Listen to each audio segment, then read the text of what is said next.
শুধু প্রসাব পায়খানা আর বিড়ি খাওয়া বাদ দিয়ে যেতে পারবেন না। বিড়ি খেতে পারেন, অনেকের নেশা আছে তো না খেলেও মরে যাবে, আপনি খেয়ে আবার চলে আসেন নাকি।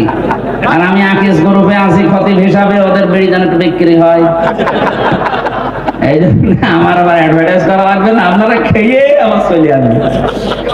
আমি চট্টগ্রাম আর সিলেটে বহু ইমাম সাহেবকে বিড়ি খেয়ে ফেলে দিয়ে নামাজে দাঁড়াতে দিয়েছে। তারা ইমাম সাহেব যদি বিড়ি খায় তো মুসল্লি তো গাঁজা খাওয়ার কথা, অন্তত গাঁজা পর্যন্ত যাবেন না, বিড়ি না না, এটাও ঠিক না। আমরা বলেছি আকিস সাহেবের যে ছেলেরা আছে কয়েকজনকে বলেছি স্যার এগুলো বাদ দিয়ে দিন, ওনারা বলছে আমরা ছেড়ে যাওয়ার ইচ্ছে আছে, আমার বাবা যাই করেছে আমরা খাবার বানাবো। ওনাদের 65টার উপরে প্রোডাক্ট তৈরি হচ্ছে এখন বাংলাদেশে। আমি মনে হয় বিড়িটা ছেড়ে দিলে ওনাদের যে এখন অর্থ সম্পদ আল্লাহ দিয়েছে, 14 বংশ বসে খাবে, টাকা পড়াবে না। সুতরাং এই হারাম কাজ যেটা, এটা ছেড়ে দেওয়া ভালো। কথাও দিয়েছে আস্তে আস্তে ছেড়ে যাবে, একবারে তো সম্ভব না। 12,000 কোটি, 14,000 কোটি, 20,000 কোটি, এত টাকা একবারে ছেড়ে দেওয়া, ছেড়ে দিলে ভালো ইনশাআল্লাহ। সামনে এই আমি বিড়ি খেতে যাচ্ছেন নাকি?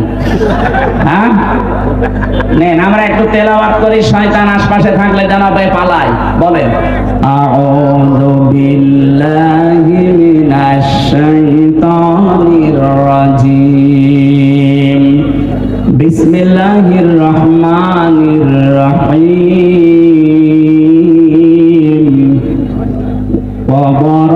ওয়ারাবাল্লাহু মাসালান ক্বারিয়াতান কানাত আমিনাতান মুতমাইন্না। এ পর্যন্ত থাক। সূরা নাহাল, কোন সূরা বললাম? তাফসীর করার জন্য এখানে অ্যাডভোকেট গাজী এনামুল হক সাহেব আছে, বহু পুরাতন মানুষ, আপনাদের কত আলেম বসে আছে। তাফসীরের মূল নীতি উসুলে তাফসীরের 13টা লেখা আছে। এটা তাফসীরে খাজেনের প্রথমে পাবেন। কোন আয়াত থেকে কথা বলতে হলে তার আগের আয়াত পরের আয়াতের সাথে সম্পর্ক কি, এইটা মাতৃভাষায় অর্থ, শুদ্ধ তেলাওয়াত, এরপরে ঐতিহাসিক প্রেক্ষাপট, শানে নজরুল যেটা বলে ব্যাকগ্রাউন্ড, এরপরে এখানকার শিক্ষা কি, এরপরে শিক্ষা নিয়ে বাড়ি যাওয়া লাগবে। এগুলো আগে বলা লাগে। আমরা এগুলো আপনারা সবাই জানেন। আমরা একবারে চলে যাচ্ছি, যেহেতু শুদ্ধ তেলাওয়াত আমরা কমপ্লিট করেছি। আল্লাহ পাক এখানে একটা গ্রামের উদাহরণ দিয়েছি। এটা গ্রাম না, মনে করেন এই রহিতা, এই কদলাপাড়া, এই গ্রামের উদাহরণ আল্লাহ দিচ্ছেন। যদিও এই গ্রামের না, এটা মক্কা শরীফের। আমরা এই গ্রামটা একটু ধরে তারপরে তাফসীরের সাথে মিলাই। আমি যা বলছি এটা ফিজিলালিল কোরআন থেকে কোট করা। আল্লাহ রাব্বুল আলামিন বলেন আমি একটা গ্রামের উদাহরণ দিলাম। এই গ্রামের উদাহরণ কেন দিয়েছি? কারণ এখানে যারা বসবাস করতো, 1 নম্বরে তারা নিরাপদ, 2 নম্বরে নিশ্চিন্ত। এ পর্যন্ত বাংলা অর্থ ছিল। ঐতিহাসিক প্রেক্ষাপট, শানে নজরুল কি, মুফাসসির লিখেছেন তাফসীরে হাক্কানিতে, নবী যখন মেরাজে যাচ্ছিলেন দেখলেন কালো কালো কি যেন উপরে উঠতেছে। বিশ্ব নবী যখন প্রথম আসমান পাড়ি দিয়ে 6ষ্ঠ আসমান 7ম আসমানে উঠবেন, তখন দেখলেন কালো কালো কি যেন পিপিলিকার মতো নামতেছে। জিজ্ঞাসা করলেন ইয়া আখি জিবরাইল, হে ভাই জিবরাইল, আমার সফর সঙ্গী আপনি, এই যে কালো কালো কি ওঠে, আরে পিপিলিকার মতো কি এগুলো নামে? ভালো করে শুনবেন, ফেরেশতা জিবরাইল ওই দিন বলেছিল হে রাসূল, দুনিয়াতে যে যেই ধরনের গোনাগুলো করে এগুলো সব আকাশে উঠতেছে, আর এই গোনাগুলো আল্লাহ যাবার গজব করে যে পিপিলিকার মতো নামাচ্ছে। পৃথিবীতে আমরা যে যেই ধরনের গোনা করব এটা কিন্তু আবার রিটার্ন আসবে। কথা বুঝতেছেন? তাহলে এমন আজকে এমন শিক্ষা নিয়ে যাব যেন অন্তত এগুলো আর না ওঠে, এটা বন্ধ হয়ে যায়। এটা যদি নিচ থেকে বন্ধ হয়ে যায়, উপর থেকে আসাও বন্ধ হয়ে যাবে। কথা বলে না কেন? আল্লাহ ইচ্ছা করে কিচ্ছু নামাতে চান না। আমরা যা করি এটা ইনপুট দেওয়ার পর এটা আউটপুট আসে। কোরআনে কারিমে ব্যাপারে জানিয়েছেন সূরা রুমের 41 নম্বর আয়াতে, যাহারাল ফাসাদু ফিল বাররি ওয়াল বাহর বিমা কাসাবাত আইদিন নাস, ইলা আখির আয়াত। আল্লাহ পাক বলেন জলে স্থলে যে বিপদ আপদ মুসিবত গজব গুলো দেখতে পাও একটাও আমি দিতে চাই না, এগুলো সব তোমার দুই হাতের কামাই। কেন এগুলো দেই জানো? লিউযিকাহুম বা'দাল্লাযী আমিলু, আমি মজা চাকাতে চাই, স্বাদ আস্বাদন করাতে চাই। তোমরা যে অপরাধ গুলো করো, আমল করো, কাজ করো, এই কাজের কিছু প্রতিদান আমি দুনিয়ায় পাঠাই লাআল্লাহুম ইয়ারজিউন, আশা করি তোমরা ফিরে আসবে। কিন্তু আমার আল্লাহর আফসোস, ফিরে তো আসো না, তোমাদের বৃদ্ধি আরো বাড়ে। কথা বলেন না কেন? সূরা শুরার 30 নম্বর আয়াতে আল্লাহ একটু বিস্তারিত ভাবে আয়াতে দিয়েছেন, ওয়া মা সাবাকুম মিন মুসিবাতিন ফাবিমা কাসাবাত আইদিকুম ওয়া ইয়াফু আন কাসীর। জলস্থলে যে বিপদ আপদ মুসিবত গুলো আসে সব কিন্তু তোমাদের হাতের কামাই করা, অধিকাংশ তো আমি আল্লাহ মাফ করে দেই। তাছাড়া যত অপরাধ তোমরা দুনিয়ায় সংগঠিত করো সবগুলো তো উপরে উঠতেছে। এগুলো যদি আমি আল্লাহ গজব আর আযাব নাযিল করি, শ্বাস ফেলার সময় পেতে না। সুতরাং আমাদের উচিত হবে আয়াত থেকে শিক্ষা নেওয়া। আমরা দেখি আল্লাহ আয়াত দিয়ে কি জানাতে চাচ্ছেন। প্রথমে উদাহরণ দিচ্ছেন আল্লাহ, ওয়া দারাবাল্লাহু মাসালান ক্বরিয়াতান। দরাবা মানে দৃষ্টান্ত দেওয়া, এই দৃষ্টান্ত উদাহরণ উপমা দিচ্ছে কে? এই দেখেন, ওয়া দারাবাল্লাহু মাসালান ক্বরিয়াতান কানাত আমিনাতান মুতমাইন্না। আল্লাহ বলেন আমি নিজে উদাহরণ দিলাম, উপমা নিলাম, দৃষ্টান্ত দিলাম একটা গ্রামের। কি সেই গ্রামে ছিল জানো? ওই গ্রামের মানুষগুলো নিরাপদ ছিল এবং নিশ্চিন্ত ছিল। তাফসীরে ইবনে কাসিরের ভেতরে ব্যাখ্যায় লিখেছে, এই গ্রাম বলতে আল্লাহ মক্কা শরীফকে বুঝিয়েছেন। ওই জামানা পর্যন্ত মানুষ তামাম দুনিয়া এমন কাবার আশপাশ পর্যন্ত কেউ নিরাপদে ছিল না। চুরি ডাকাতি সন্ত্রাসী চিন্তায় মানুষের কোনো গ্যারান্টি ছিল না বেঁচে থাকার আশপাশে। কিন্তু কাবার আশপাশ গুলোতে যারা কাবার চত্বরের ভেতরে আসবে আল্লাহ তাদের নিরাপদ এবং নিশ্চিন্ত করে দিয়েছিলেন। আল্লাহ বলেন এতটুকুই আমি শেষ করিনি, ইয়াতিহা রিজকুহা রাগাদান মিন কুল্লি মাকান। বিভিন্ন জায়গা থেকে আমি আল্লাহ তাদের জীবন উপকরণ পাঠিয়েছিলাম। আশপাশে ইয়েমেন ছিল, সিরিয়া ছিল। আজকে সিরিয়া বিজয় হয়নি। এই সমস্ত আশপাশ দেশ থেকে তাদের রিস্কের যে জীবন উপকরণ লাগে, রিজিক সব আমি পাঠাতাম। আশপাশের মানুষগুলো যে ইমানদার ছিল তা না, কিন্তু ওই মানুষগুলোর বিবেক ছিল, ওর বিবেকের উপরে আমি আল্লাহ এমন ভাবে আঘাত দিয়েছিলাম, বাধ্য হয়ে তারা এদের জন্য খাবার পাঠিয়ে দিত, জীবন উপকরণ যা লাগে জীবন চলতে সব তারা পাঠাতো। কিন্তু তাদের এইটা আমি সেট করে দিলাম, তাদের নিরাপত্তা তুলে নিয়েছি, তাদের নিশ্চিন্ত হওয়া এগুলো আমি আল্লাহ বন্ধ করে দিয়ে ফাযাকাল্লাহু লিবাসাল জুই ওয়াল খাউফ, আমি আল্লাহ পোশাক পরিয়ে দিলাম তাদের আচ্ছাদন করার জন্য। 1 নাম্বার ক্ষুধার পোশাক, 2 নাম্বার ভয়ের পোশাক। বিমা কানু ইয়াসনাউন, কারণ তারা যা করতো তার বিনিময়ে। এই যে এটা বাংলা অর্থ ছিল, এটার 1 নাম্বার কারণ আল্লাহ আয়াতের মাঝখানে 3টা শব্দ দিয়ে বুঝিয়েছেন কেন আমি এই নিরাপদ এবং নিশ্চিন্ত। এটা বন্ধ করে দিয়ে এই ক্ষুধা এবং ভয়ের পোশাক পরিয়েছিলাম জানো, ফাকাফারাতে বিআনুমিল্লাহ, তারা আমি আল্লাহর নিয়ামতের সাথে কুফরি করেছিল। কি করেছিল? এবার আমি বাংলাদেশের সাথে মিলাবো। আগে কাবা শরীফটা মিলিয়ে নেই। সূরা আলে ইমরান 4 নাম্বার পারার 1ম নাম্বার পৃষ্ঠা 7 নাম্বার লাইনের 93 নাম্বার আয়াতের মাঝে এটা আছে, দেখবেন ওয়ামান দাখালাহু কানা আমিনা। আল্লাহ পাক বলেন যে এখানে প্রবেশ করে তাকে নিরাপত্তা দিয়ে দেয়। এই জায়গাটার নাম বাক্কা। বাক্কা মানে মক্কা। বাক্কা মানে কি? প্রাচীন নাম। ইন্না আউওয়ালা বাইতি উযিআ লিন-নাস লাল্লাযী বিবাক্কাতা মুবারাকাও ওয়া হুদাল লিল আলামিন। অবশ্যই পৃথিবীর প্রথম ঘর স্থাপিত হয়েছে যেটা সেটা বাক্কায়। এই বাক্কা মানে মক্কা। আল্লাহ পাক বলেন এখানে যারা প্রবেশ করে মানুষগুলো নিরাপত্তা পেয়ে যায়। এটা দেন কে? আল্লাহ। এই কথা বলেন, এটা দেন কে? আল্লাহ। আরো জোরে বলেন। বাংলাদেশ কি কাবা শরীফ? বলেন।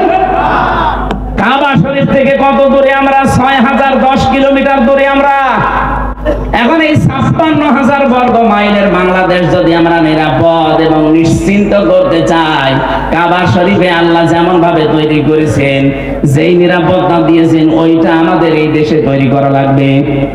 কাবার চত্বরের ভেতরে 1 নাম্বার আপনি কোনো শিরিক পাবেন না। এক কথা বলছেন না? কোরআনে কারিমে আয়াতের দলিল পেয়েছি আমি তাফসীরে সূরা আনআম 7 নাম্বার পারা 17 নাম্বার পৃষ্ঠার প্রথম নাম্বার লাইনের 82 নাম্বার আয়াতের প্রথম অংশে আছে, আল্লাযীনা আমানু ওয়া লাম ইয়ালবিসু ঈমানাহুম বিযুলমিন উলাইকা লাহুমুল আমন ইলা আখির আয়াত। আল্লাহ পাক বলেন যারা ঈমান আনে আর ঈমানের সাথে জুলুমকে মিশ্রণ করে না, এখানে জুলুম মানে শিরিক।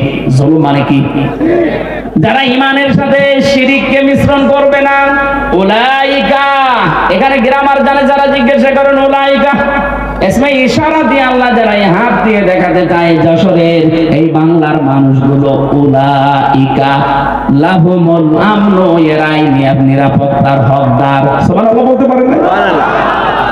তাহলে আমরা যদি যে আতঙ্কে এখন আছে আমাদের প্রতিবেশীদের দ্বারা, আতঙ্কে নেই? এই আতঙ্কগ্রস্ত যদি আমরা থাকতে না চাই, আমরা যদি শক্তি, শান্তি, স্বস্তি, নিরাপত্তা এবং নিশ্চিন্ত ভাবে দেশে চলাফেরা করতে চাই, দল মত দেখা যাবে না।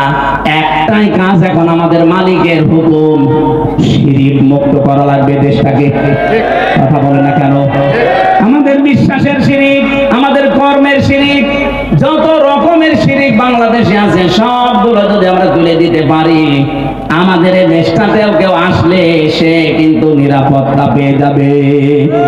আমরা নিরাপদে বসবাস করতে পারবো। যত রকমের রিজিকের ব্যবস্থা আল্লাহ আমাদের জন্য করবে। প্রতিবেশী খারাপ হয়েছে তাতে কি? এই প্রতিবেশী ছাড়া যদি আশপাশের সবগুলো দেশ চলতে পারে, বাংলাদেশও চলতে পারবে। দরকার এদের সব বাদ দিয়ে দেব, হারাম এদের সাথে সম্পর্ক রাখা। আমরা এখন সম্পর্ক রাখবো আমাদের পুরাতন ভাই পাকিস্তানের সাথে, তুরস্কের সাথে, দরকার চীনের সাথে। প্রতিটি জায়গা থেকে রিজিক আসবে। ১৫০০ বছর আগে যদি আল্লাহ এটা করতে পারে, আমাদের জন্য পারবে না মানে? আল্লাহকে এখন মুরব্বী হয়ে গেছে? এই কথা বলে না কেন? আমাদের বিশ্বাস আছে যে আল্লাহ যেমন ছিল ওই রকম আছে। কথা বলেন ঠিক কিনা? আল্লাহ ওই সময় যদি পারে কাবা শরীফের, আমাদের এই দেশটাতেও পারবে যদি আমরা ওই ধরনের ঈমানদার হতে পারি। ওয়ালা তাহিনু ওয়ালা তাহজানু ওয়া আনতুমুল আ'লাউনা ইন কুনতুম মুমিনিন। আল্লাহ পাক বলেন কোনো ভয় নেই, কোনো চিন্তা নেই, তোমরাই বিজয়ী হবে যদি মুমিন হতে পারো। তাহলে বিজয় দেওয়ার মালিক কে? আল্লাহ। মুমিন হওয়ার মালিক আল্লাহ। অবশ্যই আল্লাহ। আল্লাহ মুমিন হবে? আল্লাহ তো মুমিন আছে। আল্লাহর নাম মুমিন না?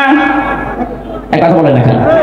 আল্লাহর যে ৫,০০০ নাম আছে আমরা ৯৯টা বেশি জানি, তার ভেতরে মুমিন আছে না নেই? মুমিন তো আল্লাহ আছে। আল্লাহর মুমিন হওয়া দরকার নেই, মুমিন হওয়া লাগবে কাদের? বিজয় দেবে কে?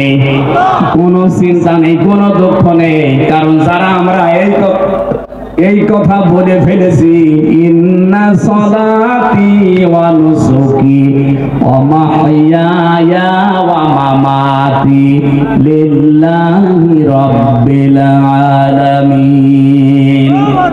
এই কথা যারা সত্যি আমরা মন দিয়ে, প্রাণ দিয়ে, মুখ দিয়ে বলে ফেলেছি, আমি নামাজ আল্লাহর জন্য, আমার বেঁচে থাকা আল্লাহর জন্য, আমার কোরবানি আল্লাহর জন্য, আমার মরে যাওয়া আল্লাহর জন্য।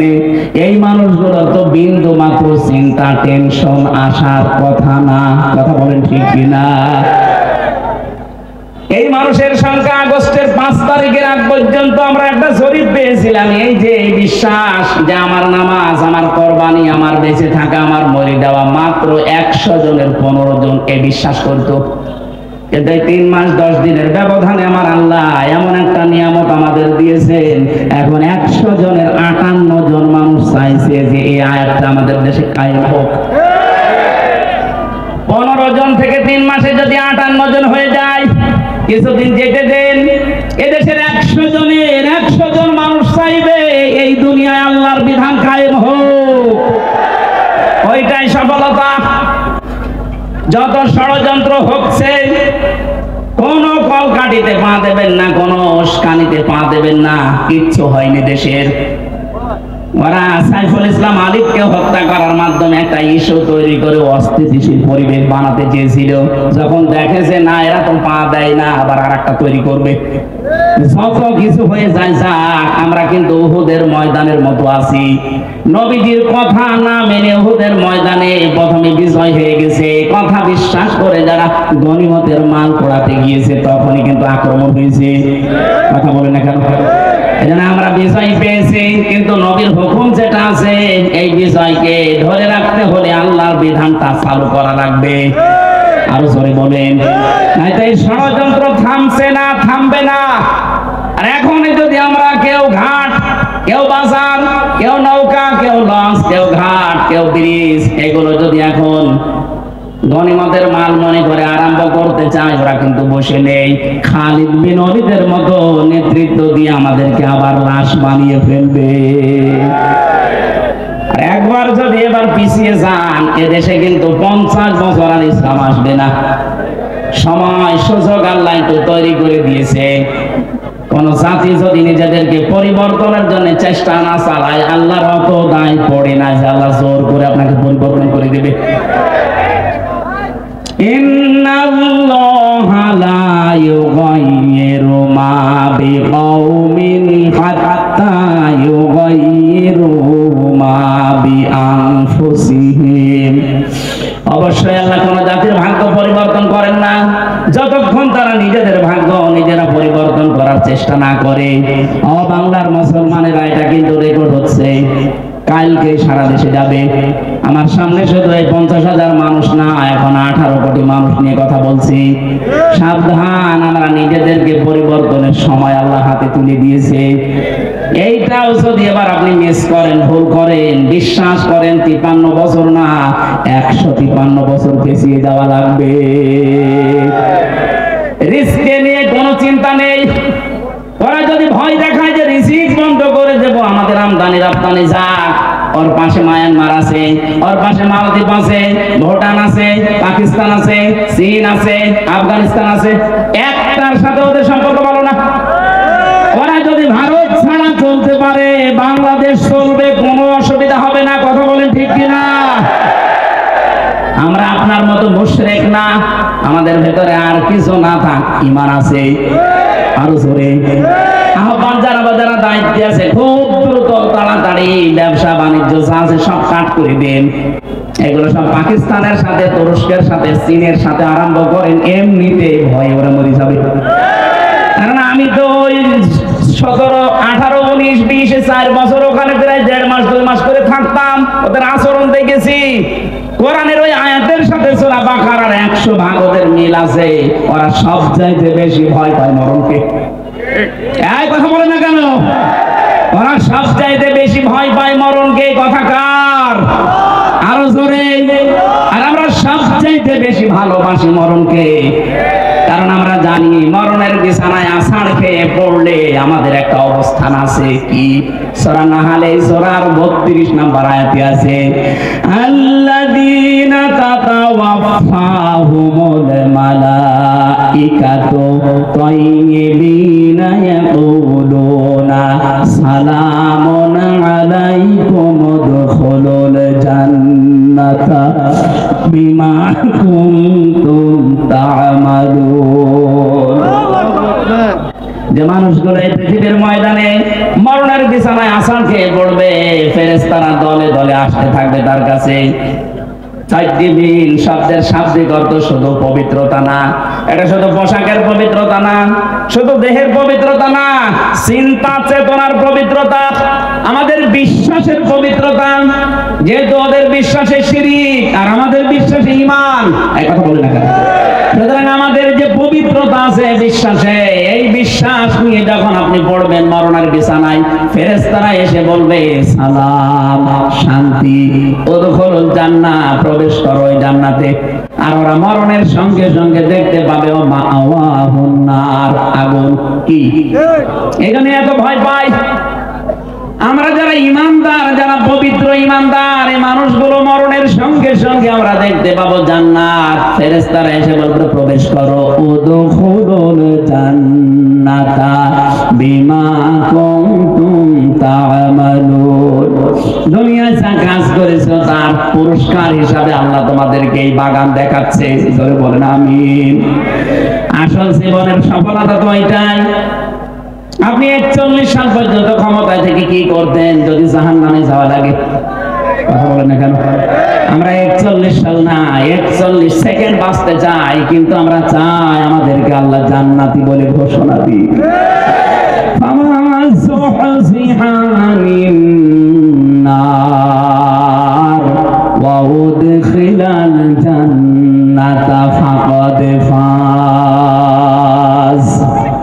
আল্লাহ পাক বলেন দুনিয়ার জীবন আসল জীবন না, ওই লোকটাই তো সফল যাকে আমি আল্লাহ জাহান্নাম থেকে মুক্ত করে জান্নাতি বলে ঘোষণা দিয়ে দিয়েছি। আপনি 41 সাল না 81 সাল পর্যন্ত যদি ক্ষমতায় থাকেন, মরণের পরে যদি ঘোষণা আসে যা জাহান্নামে যা, শুধু 81 সাল না, আমার মনে হয় 5000 বছর ক্ষমতায় থেকে ওই লোকটার জীবন ব্যর্থ। এর পরের আয়াতে আল্লাহ আমাদেরকে একটু সতর্ক বাণী দিয়েছেন, ওমাল হায়াতুদ দুনিয়া ইল্লা মাতাউল গুরুর।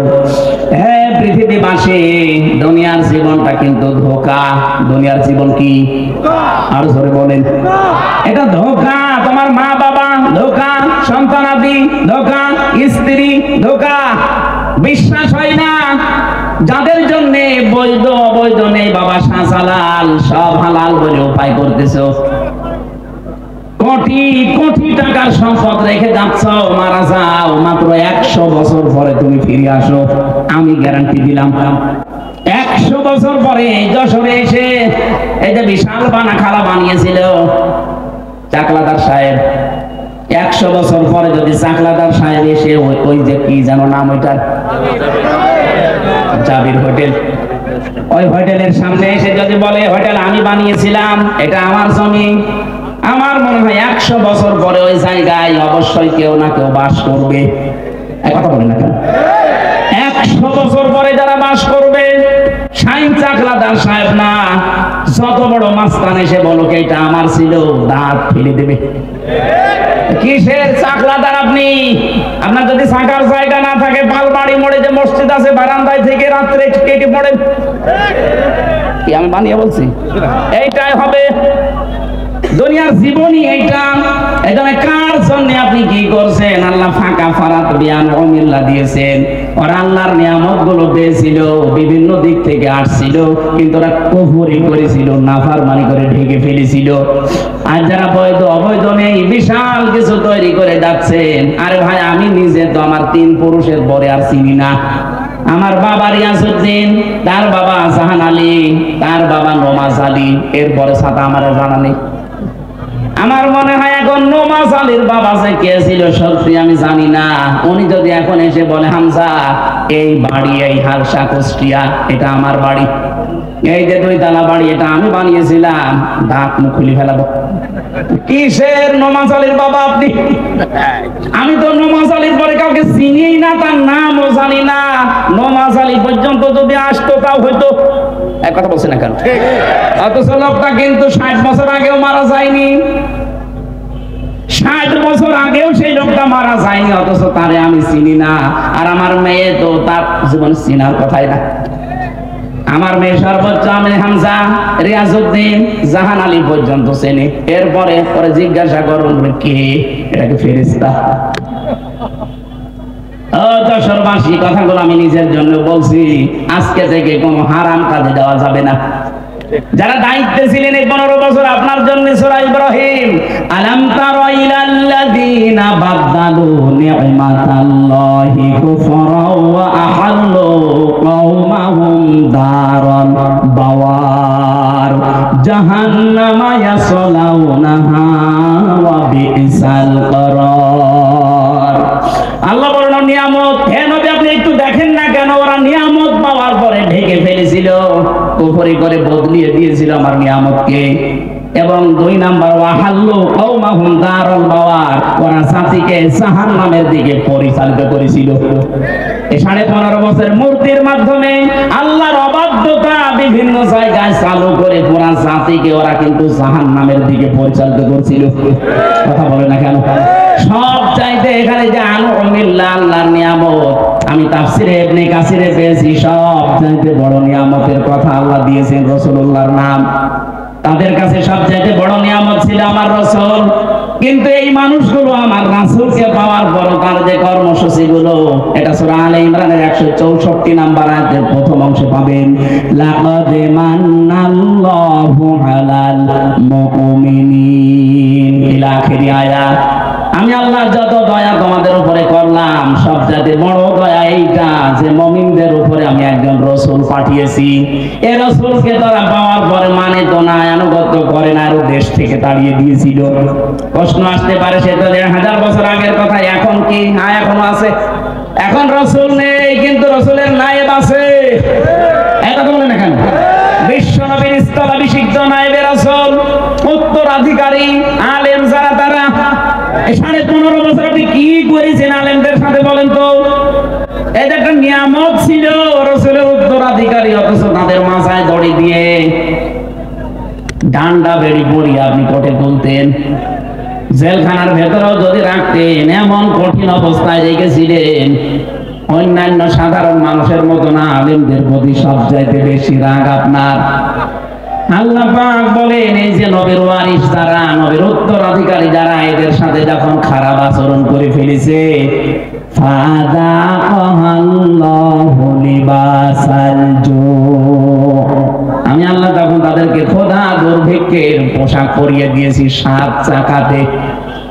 বারবার বলতো না শেষের দিকে এসে যে দুর্ভিক্ষ আসবে? এই কথা বলেন এখন। পোশাক আল্লাহ নিজে পরিয়েছিলেন। রিস্কের মালিক যেহেতু তিনি, এজন্য 18 কোটি মানুষের এখনো খাবারের অভাব নেই। আল্লাহ যদি দায়িত্বটা ছেড়ে দিতেন, আমাদের দেশের জায়গা অনুযায়ী মানুষ আমরা যা মরে একেবারে গরু ছাগলের মতো পড়ে থাকতাম। আল্লাহ এখনো পর্যন্ত পোশাকটা পরাননি, তার কারণ আছে। কারণ যে নিয়ামত গোপন করা, নিয়ামত অস্বীকার করার যে কার্যক্রম চলছিল, আগস্টের 5 তারিখে আমার আল্লাহ হঠাৎ করে কর্তন করে সেট করে ঠান্ডা করে দিয়েছেন। নাইতো যদি ওইভাবে জুলুম অত্যাচার নির্যাতন চলতে থাকতো, আল্লাহর কসম করে বলছি, আল্লাহ আমাদের পোশাক পরিয়ে দিতেন খোদার আর ভয়ের। ভয়ের পোশাকটা এখনো কাটে নাই। এ পোশাক কাটতে পারে, একটাই পদ্ধতি আছে। বিশ্ব নবীর 4 দফা কর্মসূচি মেনে নেওয়া লাগবে। কামা আরসালনা ফীকুম রাসূলাম মিনকুম ইয়াতলু আলাইকুম আয়াতিনা ওয়া ইউযাক্কিকুম ওয়া ইউআল্লিমুকুমুল কিতাবা ওয়াল হিকমা ওয়া ইউআল্লিমুকুম মা লাম তাকুনু তা'লামুন। বলেন আল্লাহু আকবার। 4টা কর্মসূচি এখন থেকে আমাদের হাতে নেওয়া লাগবে। 1 নম্বরে কোরআন তেলাওয়াত করে করে মানুষদেরকে বোঝাতে হবে, কারণ নবী নেই। এই দায়িত্ব এখন উম্মতি মুহাম্মদীর। কথা বলে না কেন? যেই দলে এই কর্মসূচি আছে যে কোরআন তেলাওয়াত করে মানুষকে বোঝায়, কোরআনে কারীম শিক্ষা দেয়, কোরআন দিয়ে পবিত্র করার জন্য ব্যক্তি, পরিবার, সমাজ, রাষ্ট্রকে চেষ্টা চালায়, কোরআনে কারীমের শিক্ষা ব্যবস্থাকে শিক্ষায় নিয়ে যাওয়ার জন্য যারা চেষ্টা করে, হিকমতের সহিত যারা কাজ করে, হিকমত মানে সুন্নাত, সুন্নাত অনুযায়ী এই কাজগুলো যারা আঞ্জাম দেয়, অবশ্যই আপনাকে এই কর্মসূচিগুলো দুনিয়ায় বাস্তবায়ন করা লাগবে রাসূলের পদ্ধতিতে। যে করছে আপনি সেখানে যাবেন। আপনাকে আমি বিএনপি, আপনাকে আমি জামাত ইসলামী, আপনাকে আমি চরমনাই করতে বলছি না। এই 4টা কর্মসূচি যাদের কাছে পাবেন তাদের সাথে জোটবদ্ধ হয়ে, তাদের পেছনে থেকে সংঘবদ্ধ হয়ে আল্লাহর নবীর 4 দফা কর্মসূচি জমিনে বাস্তবায়নের জন্য চেষ্টা করবেন।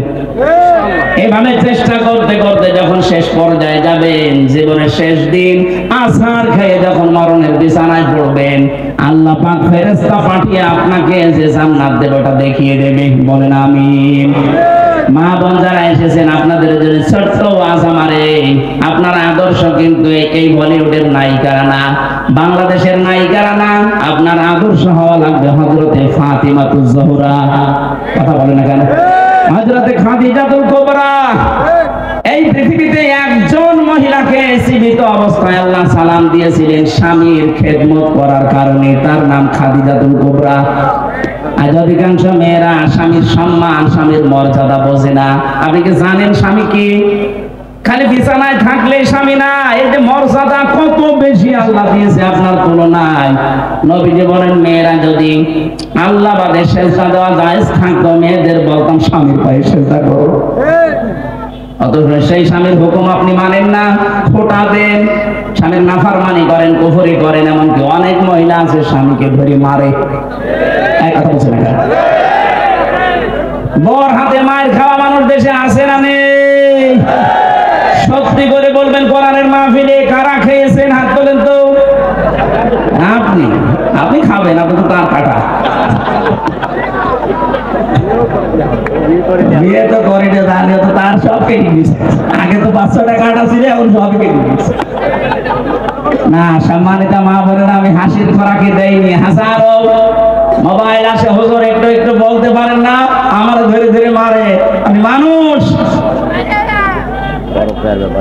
আশা করছি খুব সতর্ক থাকবেন এ ব্যাপারে। স্বামীর সম্মান অনেক বেশি, অনেক বেশি, মানে আল্লাহর আরশ পর্যন্ত। এই পৃথিবীতে একজন মানুষকে আল্লাহ রাসূলের পরে স্থান দিয়েছে, অথচ হাজারো মহিলা এই স্বামীকে কষ্ট দেওয়ার কারণে জাহান্নামে যাবে। নবী নিজে দেখেছেন। কারণ স্বামীর কুফরি করা, স্বামীর নাফরমানি করা, তাদের মনে কষ্ট দেওয়া। আল্লাহ যেন আপনাদের এলাকায় যে মেয়েগুলো আছে তাদেরকে বাঁচিয়ে দেন। বলেন আমিন। নবীজি তিরমিজি শরীফে জানিয়েছেন, ইদা নাসারা ইলাইহা সাররাতুহু, স্বামী যখন বাইরে থেকে আসবে স্বামীকে আপনি আনন্দ দেবেন, অভ্যর্থনা জানাবেন, শুভেচ্ছা, স্বাগতম এগুলো জানিয়ে তাকে খুশি করবেন। 2 নম্বরে ওয়াইদা গাবা আনহা হাফিজাতুহু, স্বামী যখন বাইরে যাবে মাস্ট বি স্বামীর ইজ্জত এবং আবরু, স্বামীর সন্তান আর সম্পদ হেফাজত করে রাখবেন। ওয়া তুইনু আলা দীনি যাওজাতিহা, স্বামী যদি দ্বীনের কাজ করে, মানবতার কাজ করে, মানুষের উপকারের কাজ করে, দ্বীন কায়েমের কাজ করে, তাকে ছাড় দেবেন, সুযোগ দেবেন, তাকে উৎসাহ দেবেন, ছেড়ে দেবেন। আপনি সাহায্য করা দূরের কথা, আরো বাধা দেন। আপনি নামাজ পড়ে রোজা রেখে জীবনও জান্নাত যেতে পারবেন না। 4 নম্বরে স্বামী যেটা জায়েজ হুকুম করে, যদি সত্যি জায়েজ হয়, জীবন থাকা কালে আপনাকে মানা লাগবে। আল্লাহ 4টা গুণ মেয়েদেরকে জান্নাত ডাকবে বলে দিয়েছেন। যত মহিলা বসে আছে বিভিন্ন জায়গায়, এই 4টা গুণ অর্জন করে ফাতিমাতুজ জোহরা খাদিজাতুল কুবরার সাথে জান্নাতে যাওয়ার তৌফিক দান। বলেন আমিন। আগামীতে আসলে আবার কথা বলবো বলে শেষ করেছি। আমিন। বারাকাল্লাহু লানা ওয়া লাকুম ফিল কোরআনিল আযীম। একজন মুসলমান হওয়ার জন্য এসেছে।